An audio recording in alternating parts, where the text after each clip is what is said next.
క్రీస్తునందు నాకు అత్యంత ప్రియులరా మీకు శుభములు వందనములు తెలియజేస్తున్నాను. అనుదిన ధ్యానమునకు స్వాగతం. యెషయా గ్రంథం 44వ అధ్యాయం. ఈ దిన మన ధ్యానాంశం. ఈ అధ్యాయంలో నుండి క్లుప్త సందేశం సాధ్యం కాని పని, తప్పదు కనుక ఏదో ఒక అంశాన్ని మాత్రమే వివరించే ప్రయత్నం చేస్తాను. కారణం, అనేక వాగ్దానాలతో ప్రవచనాలతో ఈ అధ్యాయం నింపబడింది. అయితే ఆయా సందర్భాల్లో పదే పదే నాతో మాట్లాడి నన్ను బలపరిచినటువంటి వచనం అది 21వ వచనం. యాకోబు, ఇజ్రాయేలు, వీటిని జ్ఞాపకం చేసుకున్నాము. నీవు నా సేవకుడవు, నేను నిన్ను నిర్మించి తిని. ఇజ్రాయేలు, నీవు నాకు సేవకుడవి ఉన్నావు, నేను నిన్ను మరిచిపోజాలను. How can I forget? నేను ఎలా నిన్ను మర్చిపోతాను అంటున్నాడు. మన జీవితాన్ని అలాగ మనం క్షుణ్ణంగా పరిశీలిస్తే అనేక మంది ప్రజలను, ప్రియులను, స్నేహితులను మనం పోగొట్టుకున్నాం. ఓ రెండు ప్రధానమైన కారణాలు కనబడతాయి.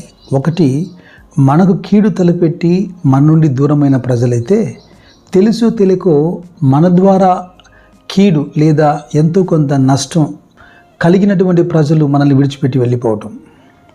ఆయా సందర్భాల్లో ఎదురుపడి హలో హాయ్ అని చెప్పినా తిరిగి ఆ హృదయాలను, మనసులను మనం సంపాదించుకోలేం. అయితే ఇలాగా ఇంత స్పష్టంగా, ఇంత ప్రేమగా ఎవరైనా మాట్లాడగలుగుతారా? ఈ మాట వింటుంటే ఇంకేం కావాలి అనిపిస్తుంది.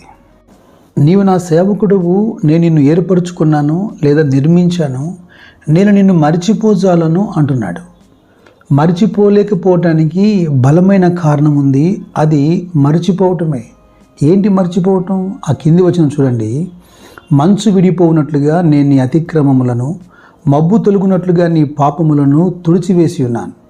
నేను నిన్ను విమోచించి ఉన్నాను, నా యొద్దకు మల్లుకొనుము. అసలు జీవితకాలం అంతా మరెప్పుడు జ్ఞాపం చేసుకోకూడదు అంత గొప్ప అపరాధము, పాపము. అయితే దేవుడు ఇజ్రాయేలును మర్చిపోకుండా ఇజ్రాయేలు చేసినటువంటి పాపాన్ని మర్చిపోతున్నాడు. దేవునికి స్తోత్రం. ధైర్యపరిచి, లేవనెత్తి, బలపరిచి మాటలు ఒకటా రెండా? 49వ అధ్యాయం యెషయాలో 15వ వచనం అంటాడు, స్త్రీ తన గర్భమున పుట్టిన బిడ్డను కరుణింపకుండా తన చంటి పిల్లను మరుచునా? ఇదో ప్రశ్న. ఇది చదివినప్పుడల్లా అసాధ్యమే కదా అనిపిస్తుంది. కానీ ప్రస్తుత కాలాన్ని చూస్తే ఎటు చూసిన పాపము ప్రబలి, ప్రేమ చల్లారిపోయిన ఈ రోజుల్లో అక్కడక్కడ కుప్పతొట్లలో పసికందులు ఎందుకు కనపడుతున్నారు? ఆ తల్లి, ఆ స్త్రీ ఎలా మరిచి, ఎలా విడిచిపెట్టగలిగింది? ఇది ముందుగా గ్రహించిన దేవుడు అందుకే చెబుతున్నాడు, వారు మరవరు, అది అసాధ్యం. ఒకవేళ అదైనా జరగవచ్చేమో, కానీ నేను నిన్ను మరువను అంటున్నాడు. నిత్యము ఆయనకు మనం ఉండునట్లుగా, నిత్యము ఆయనకు మనం కనబడినట్లుగా, మన ప్రాకారములు ఆయన ఎదుట ఉన్నట్లుగా, ఇదిగో నా అరచేతుల మీద నేను నిన్ను చెక్కి ఉన్నాను అంటున్నాడు. భూమి కంటే ఆకాశం ఎంత ఉన్నతంగా ఉందో ఆయన కృప మన పట్ల అంత అధికముగా ఉన్నది. పడమటికి తూర్పు ఎంత దూరమో ఆయన మన అతిక్రమములను మనకు అంత దూరపరిచి ఉన్నాడు. ఓ తండ్రి తన కుమారుని పట్ల జాలి పడినట్లు యెహోవా తన యందు భయభక్తులు గల వారి పట్ల జాలి పడతాడు. నిశ్చయముగా మనము మంటివారమని, మన ఆయువు గడ్డి వలె ఉన్నదని, పువ్వు వాడినట్లుగా మన జీవితం వాడిపోతుందని ఆయన ఎరిగి ఉన్నాడు. గనుకే మనపైన కృప చూపిస్తున్నాడు. ఎంత అతిక్రమం చేసినా, ఎంత దోషం కూడగట్టుకున్నా, తప్పిపోయిన కుమారుని కథలు మనం చూసాం కదా.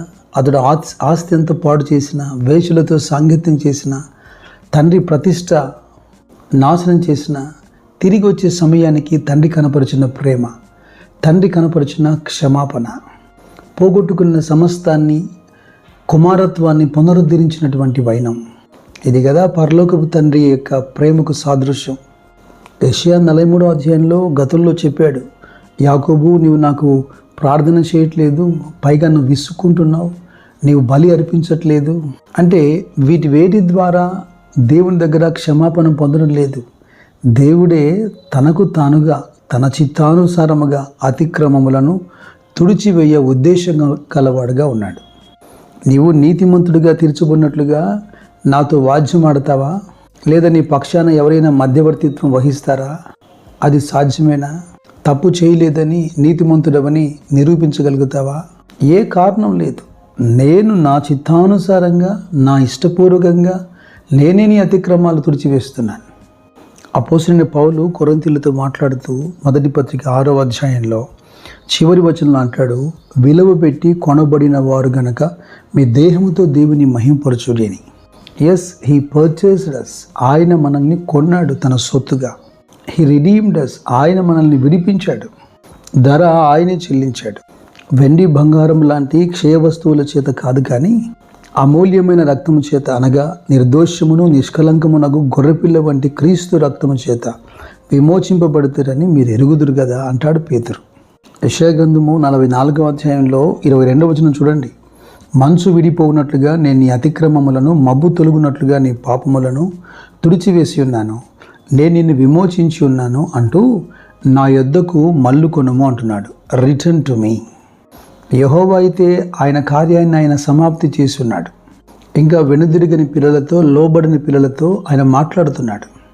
జీవితంలో మరెప్పుడు క్షమించని, వెనుదిరిగి నీ యొద్దకు రాని, నిన్ను విడిచిపెట్టి దూరంగా వెళ్ళిపోయిన ప్రజలు ఎందరో, స్నేహితులు ఎందరో. ఈ ప్రియుని ప్రేమ నీకు అర్థమవుతుందా? మనం నమ్మదగిన వారం కానప్పటికీ ఆయన మన పట్ల నమ్మదగిన వాడుగా ఉన్నాడు. ఆయన వాగ్దానంలో ఆయన నమ్మకస్తుడు. అందుకే నీవు నా సేవకుడు గనుక నేను నిన్ను మర్చిపోలేకపోతున్నాను అంటున్నాడు. పాపము చేత, అపరాధము చేత కూలినటువంటి మనలను ప్రవక్త అయిన హోషేయ 14వ అధ్యాయంలో ఓ పురికొల్పిస్తున్నాడు, ఓ పిలుపునిస్తున్నాడు. ఇజ్రాయేలు, నీ పాపము చేత నువ్వు కూలితివి గనక నీ దేవుడైన యెహోవా తట్టు తిరుగుము. మాటలు సిద్ధపరచుకొని యెహోవా యొద్దకు తిరుగుడి. మీరు ఆయనతో చెప్పవలసిందేమనగా, మా పాపములన్నిటినీ పరిహరింపుము. దేవునికి స్తోత్రం. ఆయన బహుగా క్షమించువాడు. యాకోబు భక్తుడు కూడా తన పత్రికలో ఇలా రాస్తున్న 4వ అధ్యాయంలో 8వ వచనంలో, దేవుని యొద్దకు రండి, అప్పుడు ఆయన మీ యొద్దకు వచ్చును. పాపులారా, మీ చేతులను శుభ్రం చేసుకొనుడి, విమనస్కులారా, మీ హృదయములను పరిశుద్ధపరచుకొనుడి అని. మరిచిపోజాలని ఆయన ప్రేమకు జీవిత కాలం మనం రుణస్థులమే. తల్లి గర్భములోనే సృష్టించి, నిర్మించి మనకు సహాయం చేస్తున్న దేవునికి ఘనత, మహిమ, ప్రభావములు కలుగునుగాక. పాట వింటున్న ప్రతి ఒక్కరి జీవితంలో ఈ వాగ్దానములు స్థిరపరచబడునుగాక. God bless you. God bless you.